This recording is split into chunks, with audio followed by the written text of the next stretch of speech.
una palabra de ánimo, Señor, una palabra de consuelo, una palabra de felicitación, en fin. Tú sabes lo que cada uno necesita en este momento, por eso te ruego que por medio de tu dulce espíritu brindes en este momento lo que cada uno, Señor, de mis hermanos requiere allí en cada uno de los lugares donde está ubicado y conectado en este espacio.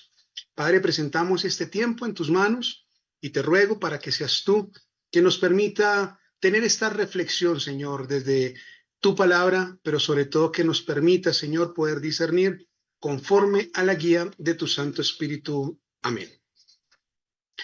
Bien, pues me voy a permitir entonces compartir en este momento también una presentación con la cual quiero dar inicio a este espacio de reflexión acerca de la marca de la bestia, de lo que dice Apocalipsis, el capítulo 13, un tema que ha sido tratado de varias formas, un tema que ha sido explorado de con diversas interpretaciones, las que se han, digamos, extendido desde esas interpretaciones históricas que llamo yo, ¿no? El preterismo, el futurismo, el dispensacionalismo, la alegoría, el historicismo, y desde todas estas herramientas y recursos exegéticos que nos ha brindado la historia, pues nos han aportado la interpretación del libro del Apocalipsis. Lo que vamos a ver en esta noche, les quiero presentar en esta noche, es una reflexión a partir de un método exegético que ha venido tomando fuerza ya desde algunas décadas, que se conoce como la exégesis sociológica y que nos brinda aportes que caminan dentro de estas, digamos, experiencias interpretativas que les acabo de mencionar. Entonces, vamos a compartir por acá y vamos a dar inicio con esto que se titula en esta noche La marca de la bestia en clave sociológica. El texto que quiero compartir y que vamos a trabajar es Apocalipsis 13. En Apocalipsis 13 tenemos nosotros el relato en donde aparece mencionada la bestia o las bestias, aparece mencionada la marca, aparece mencionado el número 666. Entonces esta es la perícopa a partir de la cual se produce esta reflexión y la cual ha recibido esta intervención exegética desde la sociología. Quisiera, para iniciar, centrarme en este extracto del texto, el versículo 16 del capítulo 13.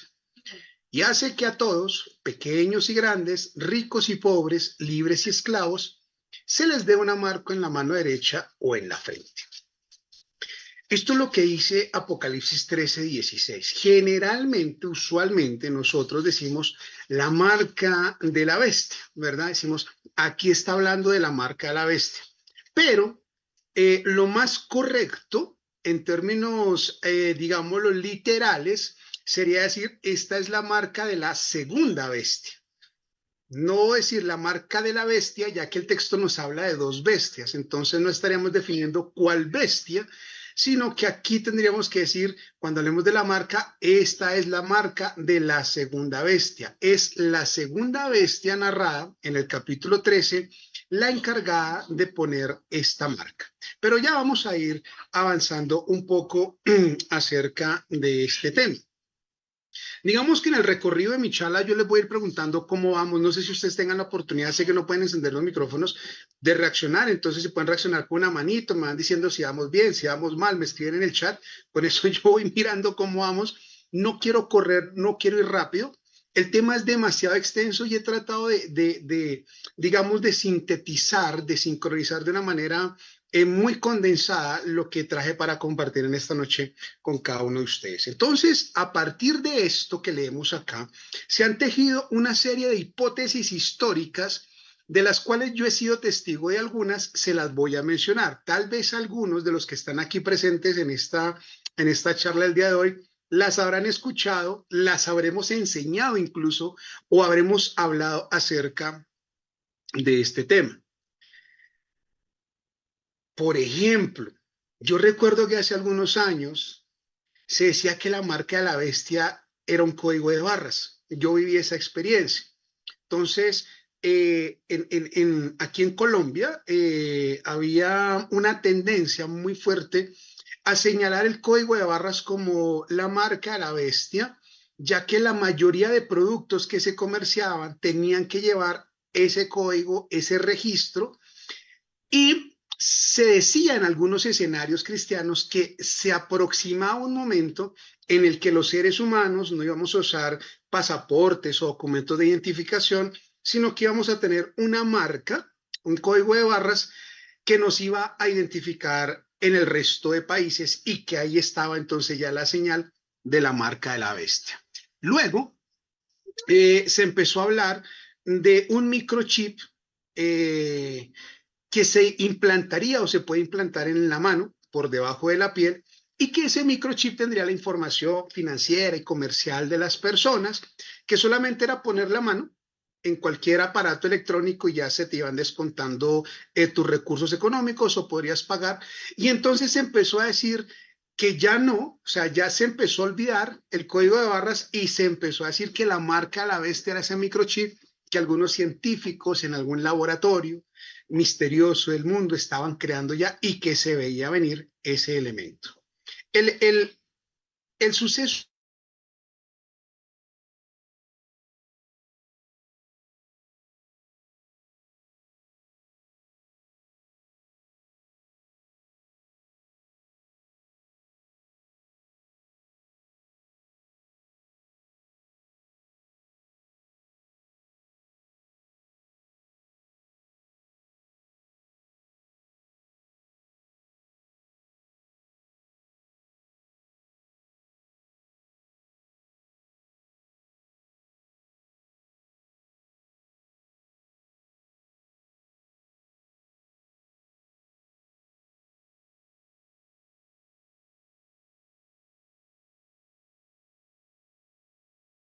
Recording in progress.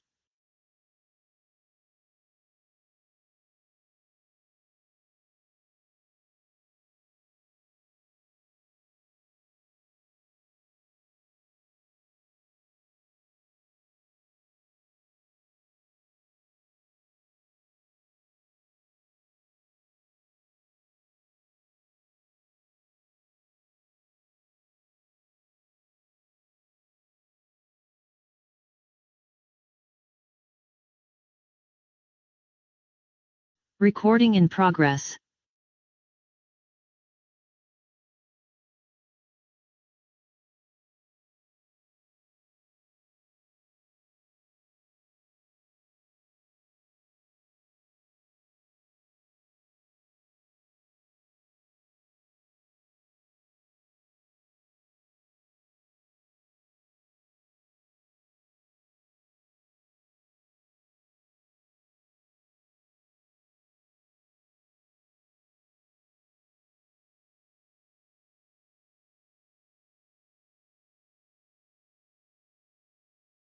Recording in progress.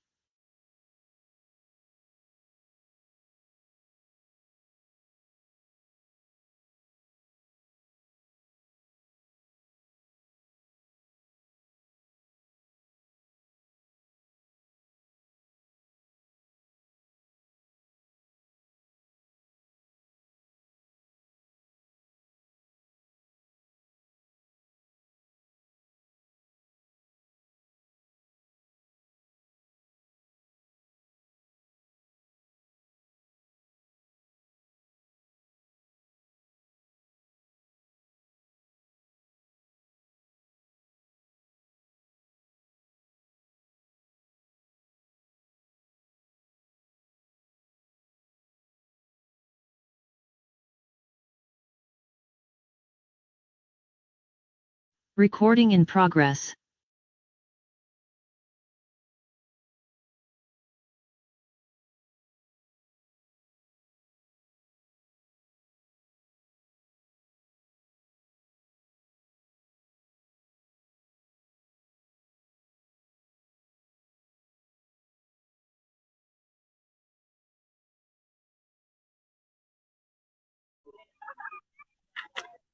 De pronto,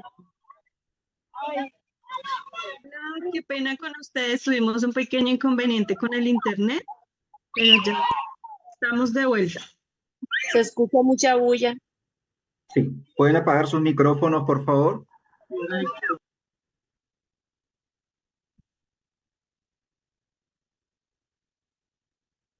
Ya el profesor está ingresando nuevamente.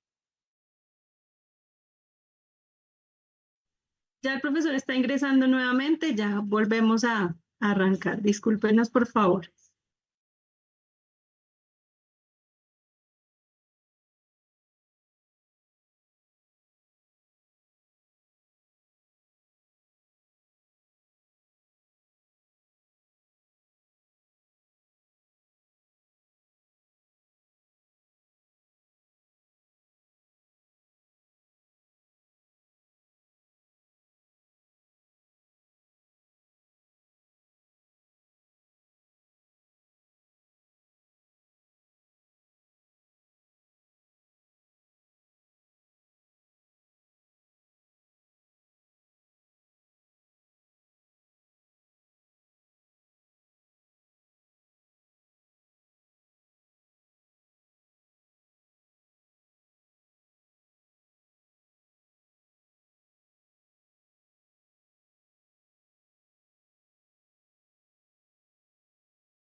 Ah, ya, ahora sí, listo.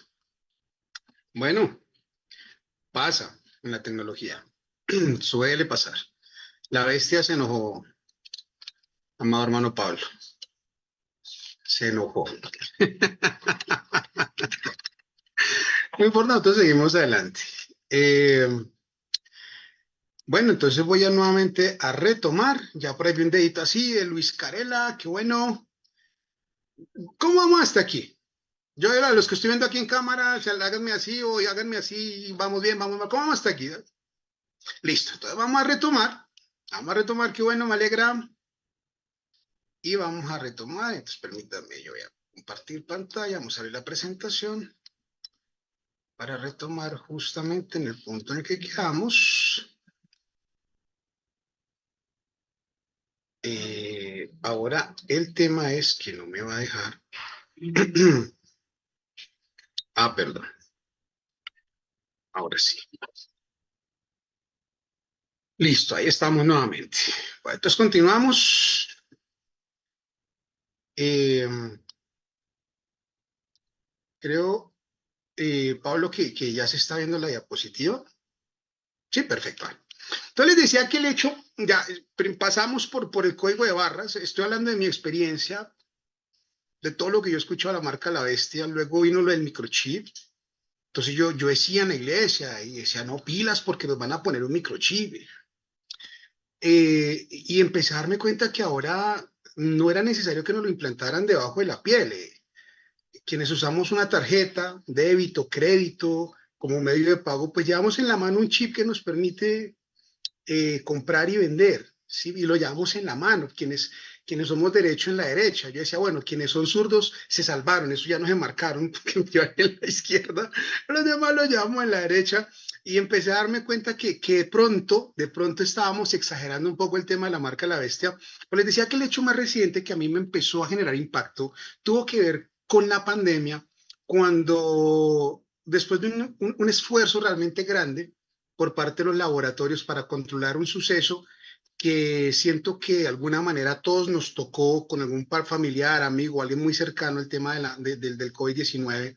Nos dimos cuenta que había una realidad, que realmente había un virus, que muchos de nosotros, gracias a Dios, fuimos asintomáticos o no sufrimos de una manera como lo sufrieron otras personas de una manera tan fuerte, pero que afectó al planeta de una forma tan intensa. Pero empezaron a surgir algunas teorías diciendo que la marca de la bestia era esta vacuna del COVID-19. Entonces,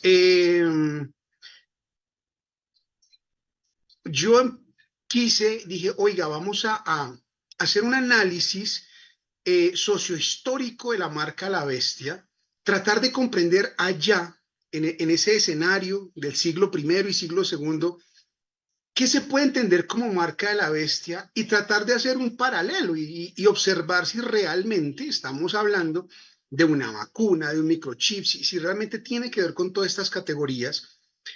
Y de las cosas que a mí más me impactaban era, de pronto, y lo digo de una manera muy tranquila, la irresponsabilidad con la que desde algunos escenarios de fe cristiana se le decía a la gente no se vacune, porque se va a condenar, porque él le va a pertenecer a Satanás, y no nos dábamos cuenta quizás que lo que estábamos haciendo era impulsando un problema de salud pública que efectivamente ocurrió, y en Colombia en algunos casos datados por los medios de comunicación, como en la ciudad de Montería, donde algunas comunidades, digamos, animaban a no vacunarse porque se creía que allí estaba, perdón, la marca de la bestia. ¿Qué quiero decir con todo esto? Si nos damos cuenta, cada interpretación que se le ha dado a la marca de la bestia ha surgido dentro de un contexto social específico. Miren cómo ha cambiado la interpretación. Primero es una cosa, luego es otra, y lo que se le va dando como representación a la marca tiene que ver de forma directa con un suceso, con algo que está afectando a la sociedad, con algo que está apareciendo socialmente, y allí es donde la exégesis sociológica empieza a tomar fuerza y puede ser partícipe en este tema interpretativo. Ahora bien, cuando hablamos de exégesis sociológica, estamos hablando no de la intención de descubrir algo, sino de comprender. Ojo con lo que les estoy explicando.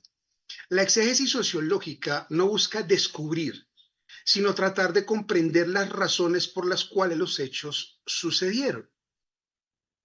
¿Por qué los hechos sucedieron?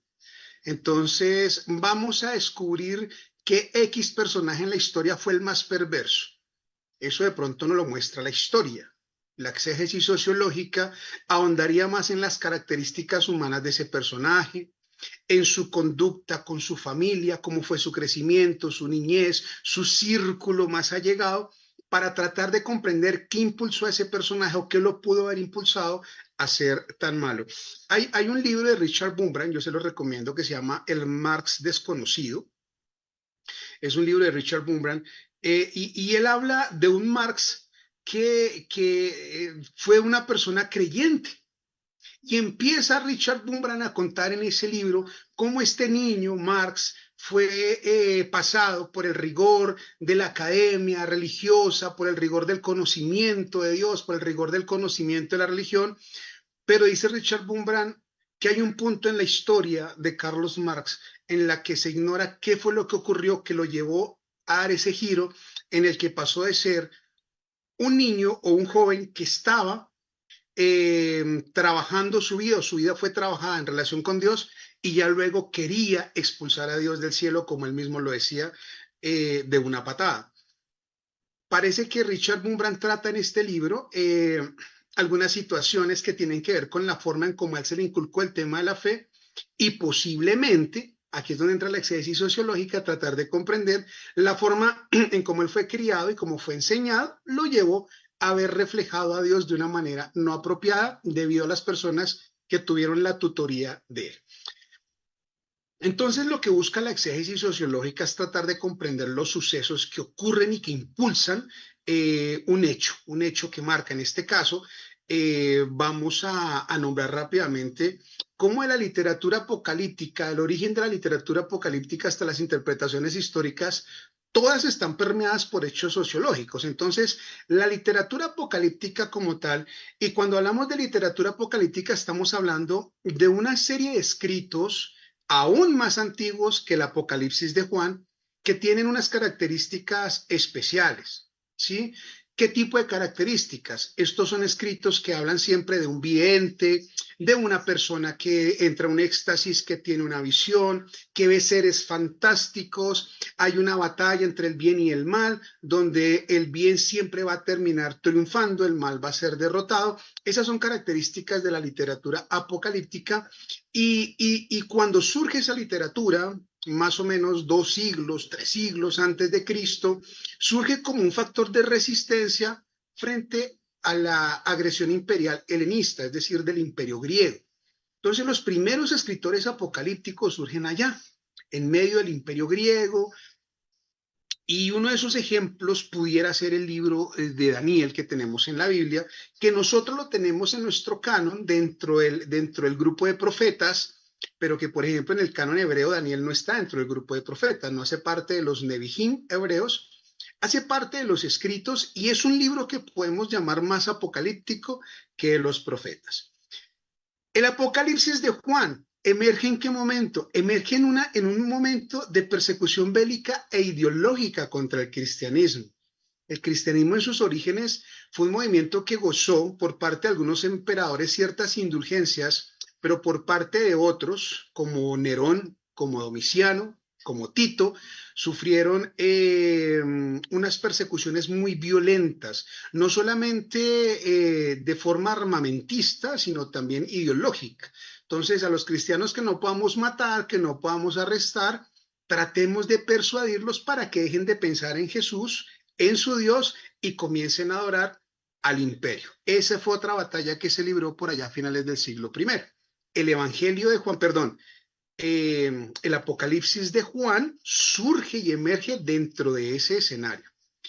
Y las diferentes corrientes interpretativas tampoco surgieron de la nada. ¿Sí? Yo aquí ubiqué una imagen de Martín Lutero, porque esas ideas del protestantismo, ¿verdad? Donde el anticristo es el papa, no es propias del protestantismo. De hecho, siglos atrás tenemos a un abad, al abad Joaquín de Fiore, de una línea circense muy católica, muy doctrinal de la Iglesia Católica, pero quien también atacaba a la institución católica diciendo que estaban pasando por un momento donde la autoridad de la Iglesia realmente representaba, lo estoy parafraseando al mal, y que venía una época en la que iban a ser los monjes y los monasterios quienes iban a representar realmente el cambio y la imagen del Espíritu Santo. Entonces, esas corrientes del protestantismo tampoco surgieron de la nada. Decir que el Papa era el anticristo no se les ocurrió a ellos por ser protestantes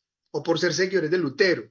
Ya venía una corriente anterior por algunos conflictos con el papado, tratando de insinuar esto. ¿Por qué les hablo de todo esto? Porque la marca y la bestia tampoco son categorías que surgen de la nada. No fue que el autor del Apocalipsis se sentó y dijo, ay, me apareció la bestia y me apareció la marca. No, ya esas dos figuras tienen una historia. Y es una historia que vamos a ir viendo de a pocos. Entonces, para concluir esta primera parte, ¿qué hace la exégesis sociológica? Pues trata de comprender esas dinámicas que están detrás de la redacción de un texto, ¿sí? No se centra solamente en los hechos históricos. Lo que hace la exégesis sociológica es tratar de interpretar esas posibles reacciones que las comunidades tuvieron frente a esos hechos. Digamos que en esta primera parte quería hablarles un poquito de lo que hace la exégesis sociológica y es importante para poder ahora comprender qué es lo que les voy a mostrar acerca de la bestia y de la marca. Voy un poquito rápido en esta primera parte porque quiero dedicarle más tiempo a la segunda, que sé que es en la que la gran mayoría, por no decir todos, estamos interesados. Háblenos ya, por favor, de la bestia y de la marca. ¿Cómo vamos hasta aquí? Díganme ustedes, dedito arriba, dedito abajo. Yo voy a mirar aquí si hay algún mensajito. Bueno, si hay reacciones, los veo. ¿Cómo vamos? Gracias, Jorge. Pablo, por aquí tengo. Uy, claro, si yo le doy acá, voy a ver más personas. Estoy viendo a Digna, a Tito. Bien, chévere. Bueno. Y nos vamos a ir así. Vamos a entrar ahora a lo que vinimos y a lo que ustedes están esperando. La bestia y la marca. La bestia y la marca. Resulta que esas son dos palabras que tienen una historia. En algún momento se le empezó a adjudicar esa categoría de bestia y de marca a algo. Voy a ponerles un ejemplo muy de nosotros en Colombia. Lo manejé cuando estuve con mis estudiantes de griego acá de las sociedades bíblicas en el curso de griego. Es un ejemplo que suelo usar para poder hablar en esta parte. Si yo les preguntase qué es un perico, seguramente algunos amigos de un país me dirán, no, un perico es un ave, es un pájaro, es una especie que habla, ¿cierto? Es un perico que repite todo lo que los demás dicen. Otros dirán, no, un perico es la droga, es la cocaína. La cocaína aquí en Colombia le llamamos perico también, sí, el perico.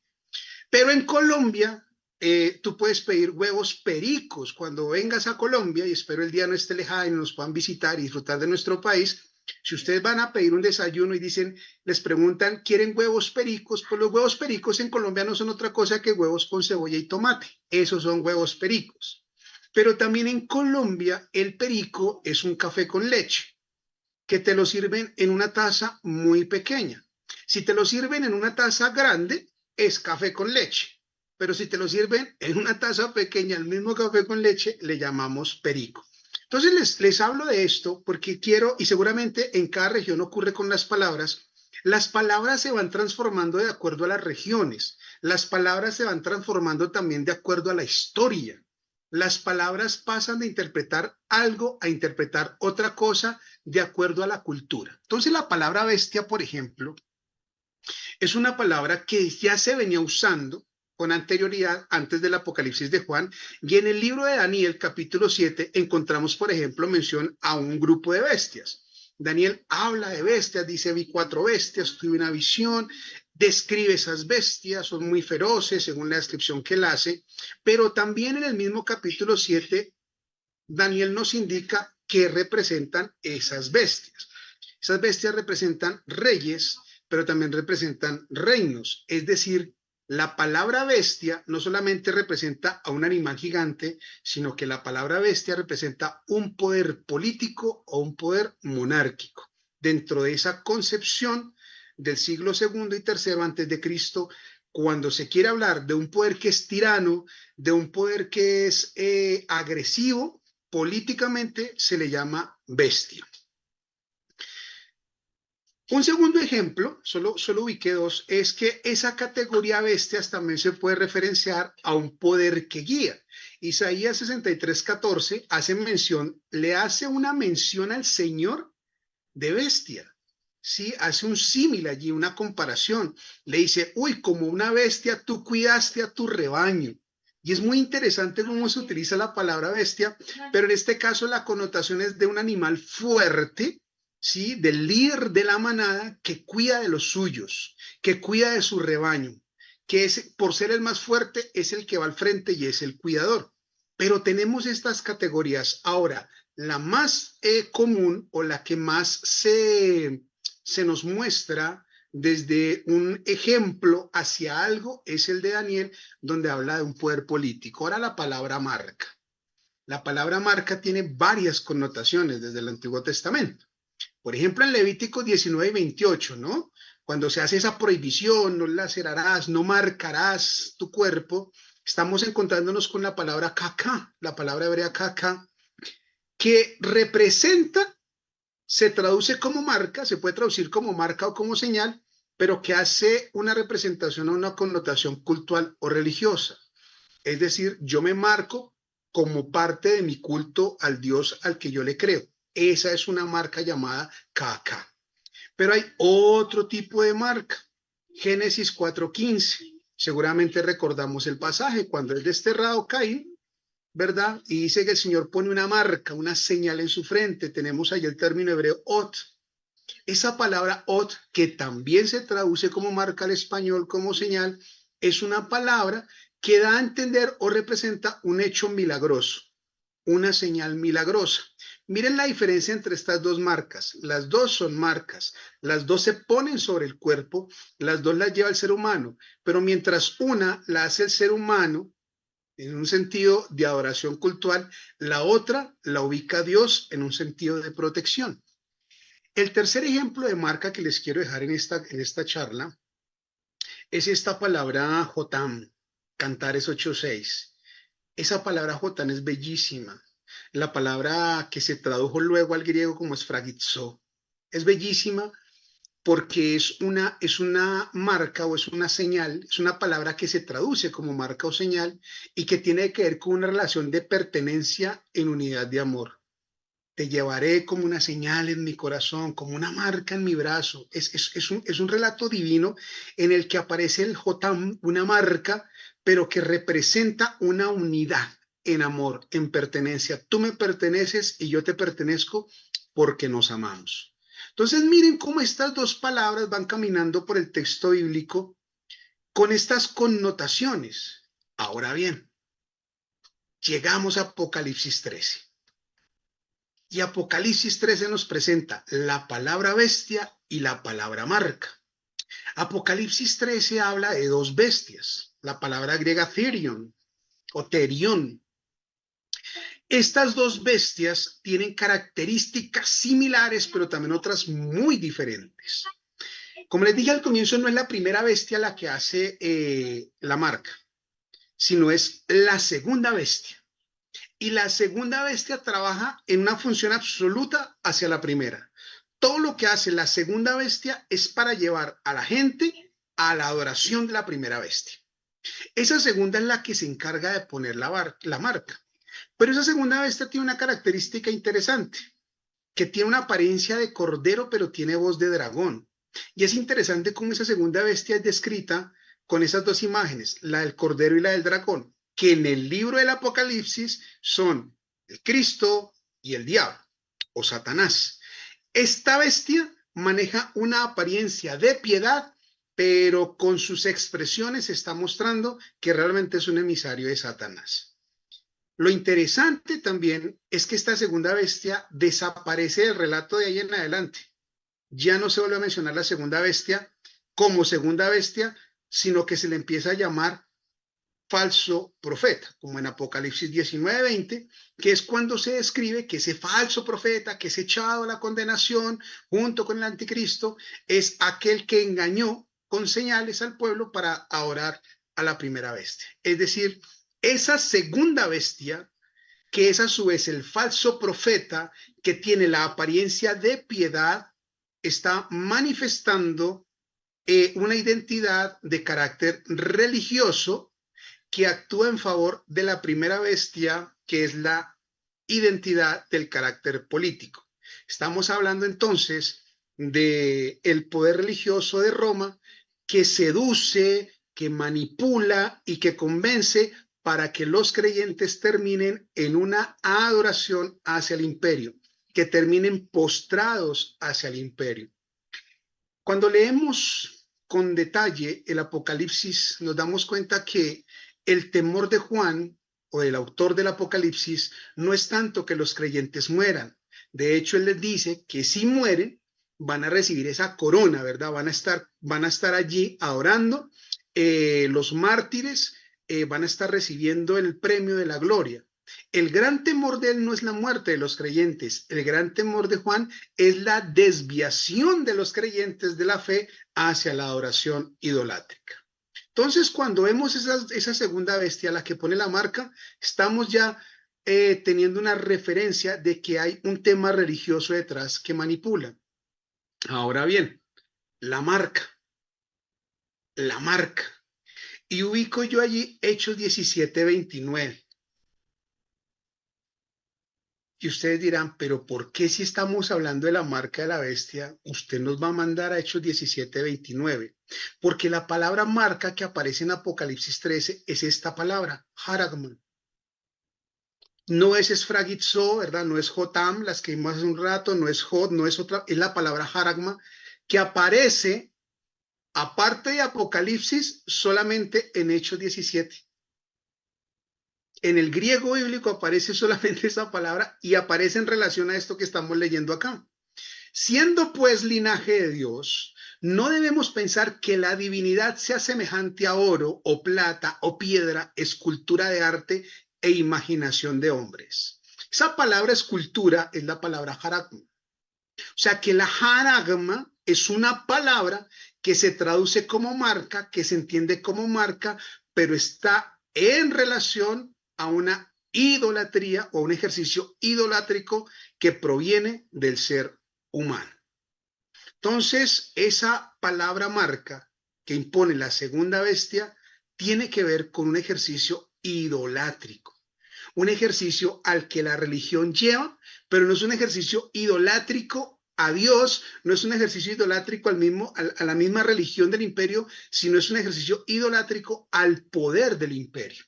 Vean, puede ser el emperador, puede ser la norma imperial, puede ser el Estado mismo. Ya para ir culminando, porque pues vi un poquito rápido por el tema del tiempo, yo tengo estas reflexiones. Yo sé que van a quedar muchísimas dudas, pues es por temas de tiempo, pero es como para dejar una abrebocas y que nos animemos a seguir ahondando en este tema social detrás de la marca de la bestia. Lo primero es que la bestia que impone la marca está debidamente identificada con el poder de carácter religioso. O sea, esa bestia, la que es encargada de poner la marca, es el poder religioso. Estamos hablando de un poder religioso que manipula, que seduce y que invita a la gente, al creyente, a dejar de adorar a Dios para adorar al imperio. La segunda reflexión que yo quiero compartirles hoy después de esta exposición es que la marca indica una relación con la idolatría, ¿sí? Y es una idolatría que es impulsada por medio de engaños, pero también de amenazas. Si leemos el texto de Apocalipsis 13, vamos a ver que había amenazas, ¿no? El que no se ponía la marca moría. El que no se ponía la marca no podía comprar ni vender. Es decir, el poder religioso queriendo asumir el control de la vida de los demás, de la vida del creyente, para llevarlo a una idolatría que lo aleje de la relación con el Cordero. Eso es lo que la marca desde ese ejercicio sociológico nos está mostrando. Una tercera reflexión es que los moradores de la tierra o de la región, porque cuando hablamos nosotros de la tierra, y en el texto en Apocalipsis 13, en nuestras traducciones dice que los habitantes de la tierra, pero la palabra tierra que aparece ya en griego no está hablando del planeta. Si de pronto decimos, uy, es que afuera todos los miembros del planeta los va a marcar. Esa palabra habla de la región, es algo regional, es el pedazo de tierra en el cual la bestia tiene poder. Esos moradores de tierra son los que construyen la imagen. Miren que la imagen no la construye la segunda bestia, sino que lleva a los moradores a que sean ellos los que construyan esa imagen, esa jaragma. Recuerden lo que vimos de Hechos 13. Una imagen que construyen los seres humanos que no se puede comparar con la divinidad. Y lo interesante es que para hacer una construcción se tienen que usar las manos y es en las manos justamente uno de los lugares donde se ubica la marca. Entonces estamos hablando que la marca, al estar ubicada en las manos, nos puede estar transmitiendo un mensaje en el que son los seres humanos, en este caso los cristianos, que animados por el poder religioso de Roma, terminan creando imágenes idolátricas del imperio con sus propias manos. Pero está la otra parte que es la frente. La frente, sociológicamente, antropológicamente, es la parte del cuerpo que se inclina para la reverencia, que se inclina para la adoración.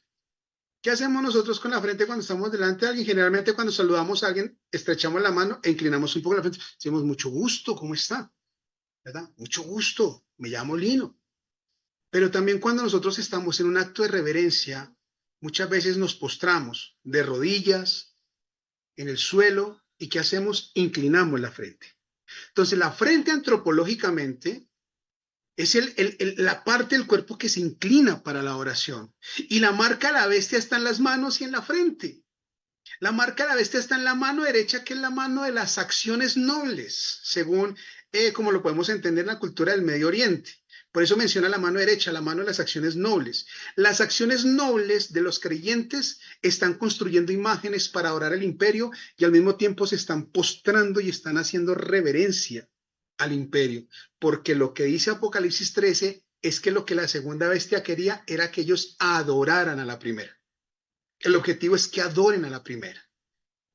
Y la última reflexión es que quien no adore, se incline o rinda idolatría a la imagen, pues no podría participar de la vida comercial, ¿no? No puede comprar ni vender. Ah, usted está en contra del imperio, usted está en contra de la adoración al César, usted está en contra de lo que políticamente se está diciendo, pues usted va a tener unas consecuencias que también van a tener que ver en lo comercial, ¿sí? Entonces, a este grupo que se llama cristianos, que quieren adorar a Jesús, pero que no quieren adorar al César, que no quieren ser parte de este ejercicio religioso idolátrico, vamos a ponerles unas restricciones que pueden ser impuestos, pueden ser comerciales, no pueden comprar ni vender o tienen que irse a otra región porque aquí no se les va a permitir. Eso pudiera estar ocurriendo detrás del relato. La conclusión. La marca de la bestia se puede distinguir desde el escenario sociológico, y la conclusión que yo saco, como la acción forzada que se ejerce desde el poder religioso para llevar al creyente en Cristo a adorar. Esto es, a poner toda su confianza en la primera bestia, que no es otra cosa que el poder político. No es otra cosa. Y los dejo con estas reflexiones hermenéuticas, y con esto termino. ¿Qué le aporta este tipo de lectura exegética a la hermenéutica latinoamericana, nuestra experiencia como latinoamericanos?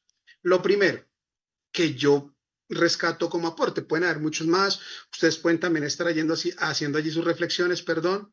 Y lo primero es que se hace necesario hacer una revisión profunda de las acciones que se han gestado desde las comunidades cristianas en relación con las articulaciones políticas de cualquier corriente.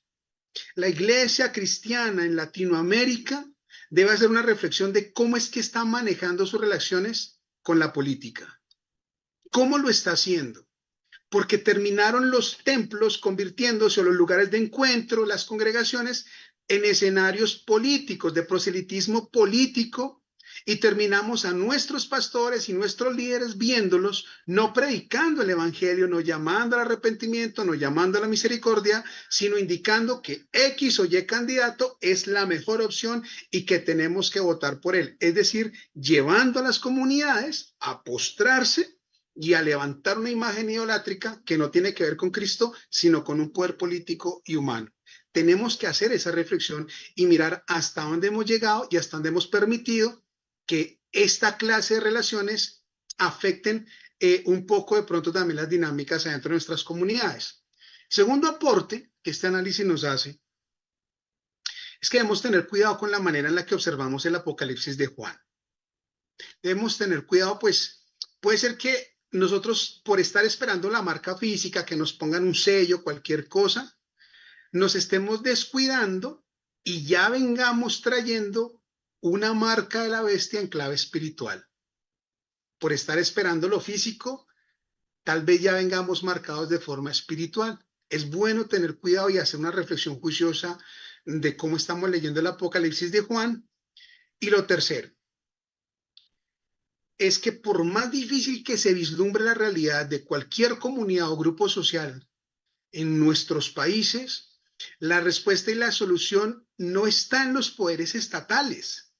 Nosotros como creyentes no podemos seguir diciendo es que este sí, este no, espérate. Por más gris que esté el panorama, la invitación que nos hace el Apocalipsis de Juan, oiga, no se rinda ante el poder estatal porque en últimas es un poder humano, que eso tiene que ver mucho con el 666. La respuesta, la iglesia, el creyente está invitado a decirle a toda la comunidad latinoamericana y mundial que la respuesta está en la esperanza que brinda el Cordero. Ese Cordero que se describe en Apocalipsis, que aunque está degollado, se mantiene en pie.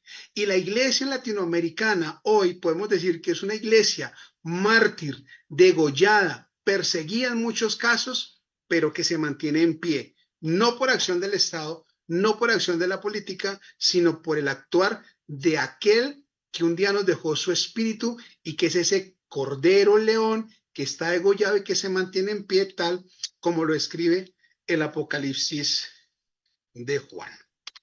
Bueno, corrí un poquito, espero haber sido claro. Muchísimas gracias a todos ustedes y bueno, en este momento creo que quedamos abiertos a algunas preguntas que quieran hacer. Muchísimas gracias. Muchas gracias, profesor Lino. Le saluda Daniel Oliva desde las Sociedades Bíblicas Unidas en Ecuador. Y en tan poco tiempo ha sido una carga muy, muy intensa de contenidos que nos deja para más de una reflexión.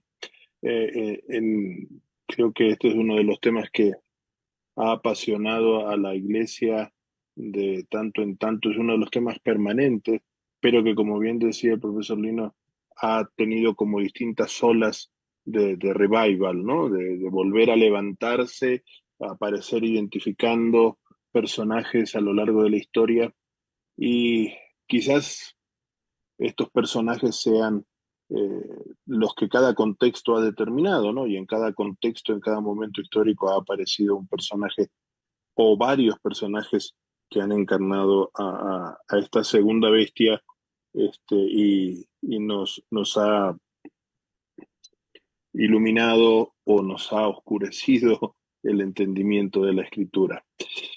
Tenemos algunas preguntas, profesor. No sé si podemos tener algunas, hacer un diálogo en este momento. Una es, Adelante. usted en la exposición planteaba la exégesis sociológica. Eh, para muchos de nosotros quizás este es un tema nuevo, o es una combinación rara, ¿no? Sociológico con exégesis o exégesis con sociológico. ¿Qué aportes considera usted que ha brindado la exégesis sociológica al análisis de las escrituras? ¿Y, y desde qué tiempo aparece en el trasfondo cristiano latinoamericano?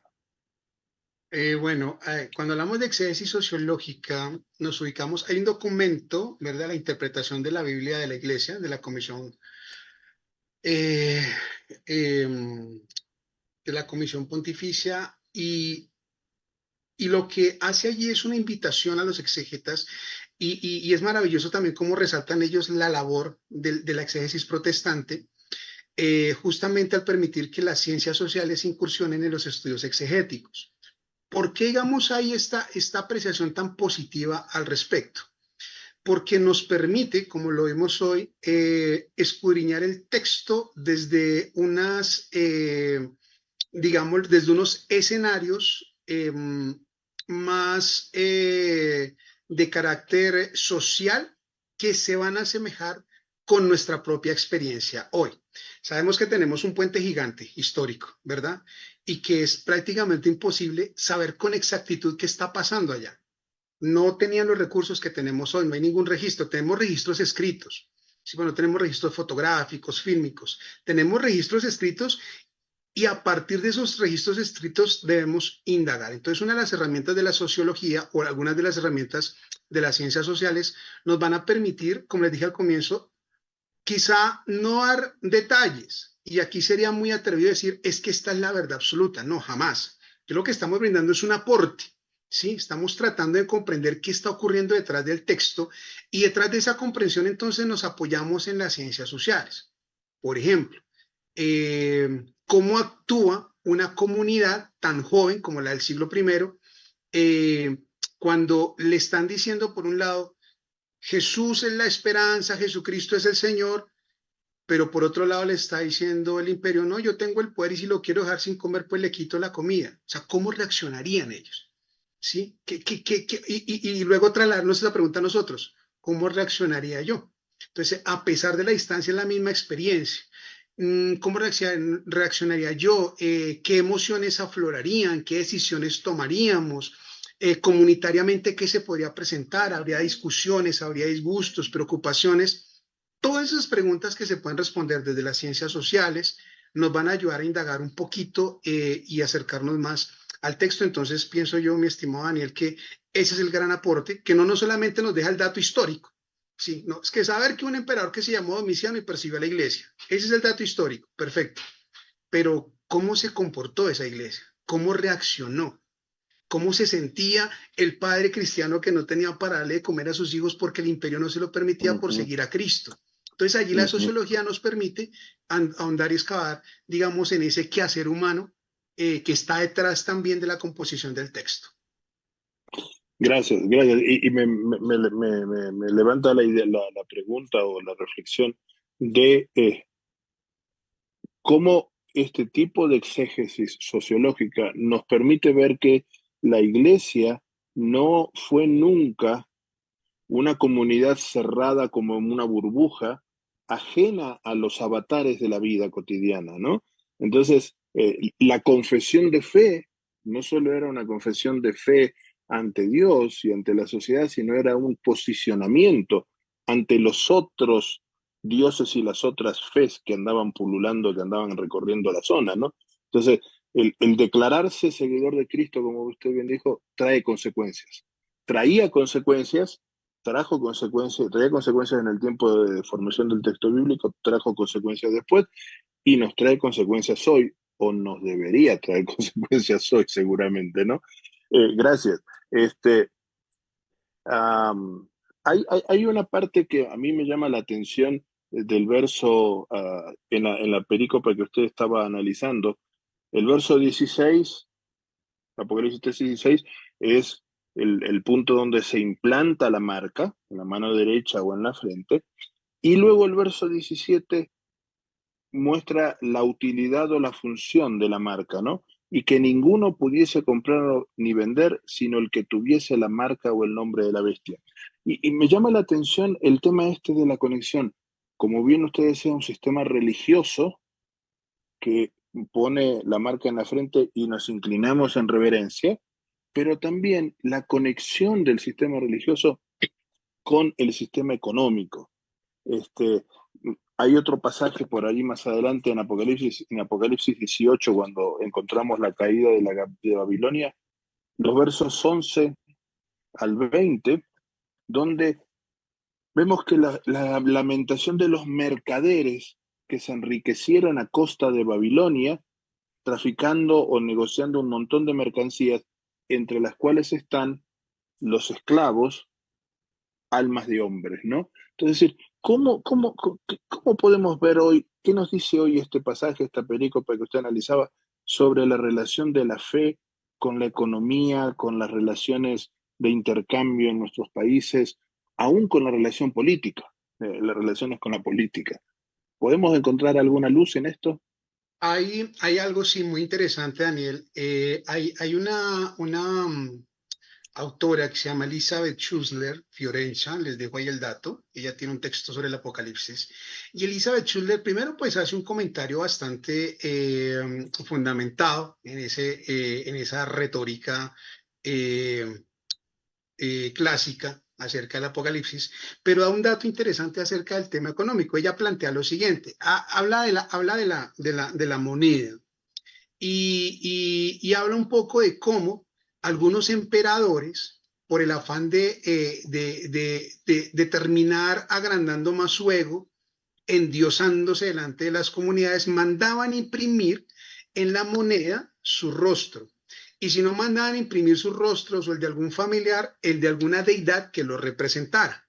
Entonces, eso socialmente implica que la persona que comercie con la moneda, o sea, sociológicamente, psicológicamente, internamente, la persona está diciendo: yo acepto, ¿verdad?, el poder económico que me da esta persona o esta deidad. Eso para un cristiano del siglo I era confrontante.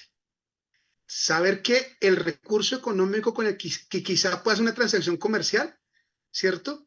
Estaba diciendo implícitamente, yo estoy comerciando gracias al César o gracias a la deidad tal. Entonces, ese es un ejercicio muy interesante por el que dice Elizabeth Schussler o da a entender pudieran estar pasando. Hoy en la actualidad es interesante el tema de la fe y el comercio en el sentido que, y no soy pues un experto en el área de finanzas, pero en el sentido más personal, digamos, más local, de cómo hoy nuestras comunidades, nuestros hermanos en las iglesias, deben realizar diferentes actividades para poder sobrellevar los gastos económicos de sus casas. Por ejemplo, ¿cuántos hermanos en nuestras congregaciones hoy trabajan con contrabando?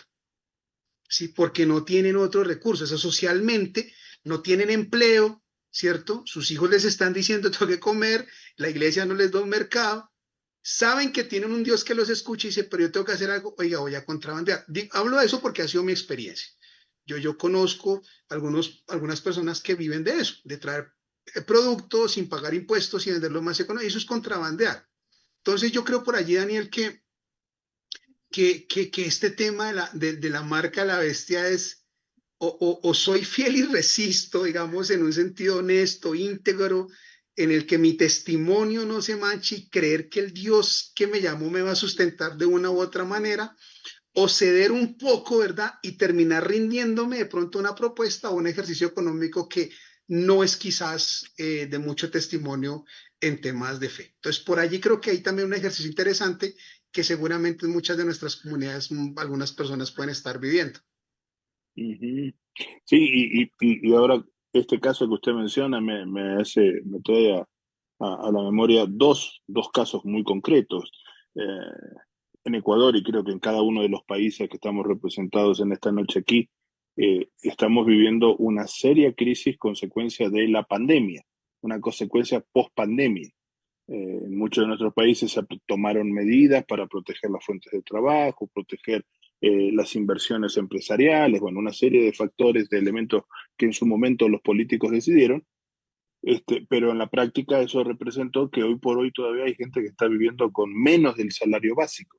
Y muchas de nuestras iglesias están sufriendo todavía una cadena de crisis económicas porque muchos de sus miembros de su feligresía, sus asistentes, están sin trabajo. Es más, en Ecuador hay muchas iglesias que tuvieron que cerrar porque tenían sus templos en locales arrendados y no los podían sostener. Y por otro lado, usted mencionaba lo del contrabando. También en muchos de nuestros países encontramos mucha literatura cristiana clonada. Esa práctica del clonaje de libros, del clonaje hasta de Biblias que se clonan. Y decimos, ok, hay algo que no me cuadra en toda esta ecuación, ¿no? El testimonio a veces se vuelve difícil. Y la última cosa, ¿cómo, cómo podemos, a partir de estos textos, identificar a este famoso personaje que aparece ahí por el capítulo 13, verso 8? Han habido varias preguntas en el chat. Capítulo 13, verso 8. Aquí hay sabiduría. El que tiene entendimiento cuenta el número de la bestia, pues su número no es de hombre, es un número de hombre y su número es 666, según traduce la Reina Valera del 60. ¿Cuál sería la mejor lectura de ese famoso número que nos ha creado tanto pánico y que está asociado con la marca de la bestia? Sí, allí ya me pones en un tema todavía mucho más amplio que el de la misma bestia. Han Tenemos tiempo, habido, ¿eh? han habido varias interpretaciones. Hay unas que son muy interesantes, por ejemplo, las que se hacen desde la gematría, ¿no? Que se le ha adjudicado a los nombres de algunos personajes históricos, cada letra. Entonces, mira, aquí da perfecto y entonces es fulano. Uy, aquí le da perfecto, entonces es fulano, es la gematría. Sin embargo, hay unos códices antiguos y algunos códices en los que aparece el texto del Apocalipsis de Juan y de pronto este dato para que lo tengan presente, y el número que aparece en esos códices antiguos no es 666, sino 616. ¿Sí? La traducción que tenemos hoy nos da 666, que es la más aceptada. Es decir, en los códices en los que aparece el 666 tienen más peso para decir no, el número que posiblemente escribió el autor es 666. Ahora bien, 666 es la combinación de dos números, que el mismo autor lo está diciendo, es un número humano. Para responderte esta pregunta, Daniel, debo recordar lo que leímos en Hechos. En Hechos, ¿qué dice que es la jaragma? ¿Cierto? Es la construcción humana, ¿verdad? Es la construcción humana. Es una escultura hecha y dice el libro de los Hechos, no confundamos lo divino con lo humano, que por más que tenga oro, ¿verdad? Plata o el metal completamente humano. La jaragma es algo completamente humano. El autor de Apocalipsis nos está dando la misma idea. Cuando nos dice 666, cuando leemos 3 veces el 6, nos invita a recordar lo siguiente, el 6 como un número desde la tradición hebrea que corresponde al ser humano. A veces me preguntan, ¿y por qué el 6 corresponde al ser humano? Bueno, porque el ser humano fue creado el sexto día, ¿sí? El ser humano es creado el sexto día. Al ser creado el sexto día, se le adjudicaba desde la tradición hebrea el número 6. Pero el número 3 representa plenitud, algo que es pleno en lo que es.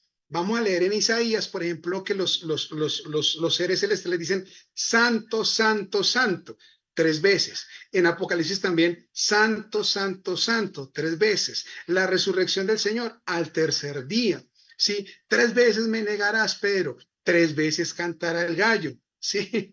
3 veces le digo a Pedro, cuida mi rebaño, apaciéntame. Entonces, el número 3 tiene una connotación muy bonita bíblicamente que tiene que ver con plenitud. Cuando está diciendo el autor de Apocalipsis de Juan que le está escribiendo a una comunidad del siglo I que entiende qué significa el 3 y qué significa el 6, les puede estar diciendo, ojo, porque esa marca, ¿cierto? No es algo divino. A pesar de que venga de la religión, a pesar de que venga de un poder religioso, no es algo divino. Esa marca es algo completamente humano. Si van a identificar la bestia, hay que identificarla con algo completamente humano. Entonces ahí es donde ya nos lleva a entender que si esa bestia, el nombre de esa bestia, ¿verdad? Tiene que ver con algo, pues tiene que ver con algo que está ahí, en la tierra, que es humano, que no trasciende a lo divino, pero que quiere ocupar ese lugar divino que no le corresponde. Muchas gracias, profesor Lino. Sí, yo creo que ha sido una de las conferencias que más ha esclarecido un tema complicado, más ha esclarecido un tema difícil y nos deja mucha tela para cortar y mucho material para investigar. Lamentamos no podemos tener más preguntas ya, estamos con el tiempo y agradecemos la permanencia de todos los hermanos y hermanas en esta noche. De mi parte me despido, quedamos en las manos de Pablo para la despedida. Hola, bueno, yo voy a dar la despedida hoy. Gracias, Lino, estuvo espectacular, muy interesante. Esperamos que haya una segunda parte porque hay muchas preguntas en el chat, entonces hay que programar una segunda parte definitivamente. Entonces, bueno, muchísimas gracias, estuvo genial. Gracias a todos los que también nos escribieron en el chat. Voy a nombrar los ganadores de recursos bíblicos en cada país. Recuerden que para reclamarlos deben comunicarse con la sociedad bíblica de su país. Entonces, para Perú, César Lazo. Chile, Verónica Belmar. Ecuador, Alberto Ospina. Guatemala, Abel Pérez. Colombia, Adriana Fernández. Bolivia, Vanessa Flores. México, Carmen Vilchis. República Dominicana, Janet de la Cruz. Entonces, bueno, felicitaciones, comuníquense con la Sociedad Bíblica de su país y reciban su recurso bíblico por participar hoy en nuestro webinar. Esto es para que sigan motivados a conectarse todos los viernes.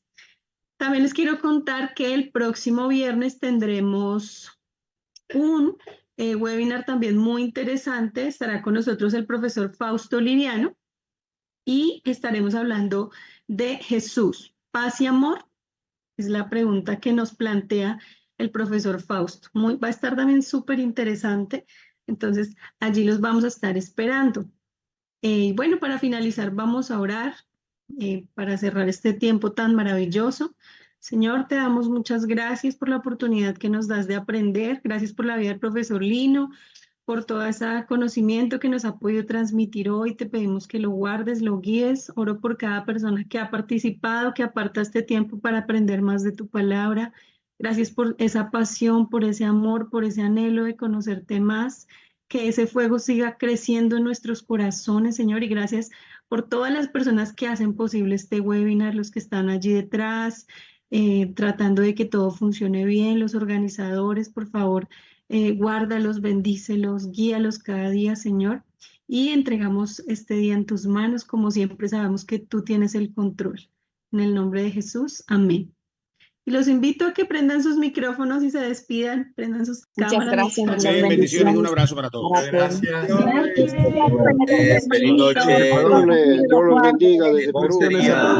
Interesante. Colombia.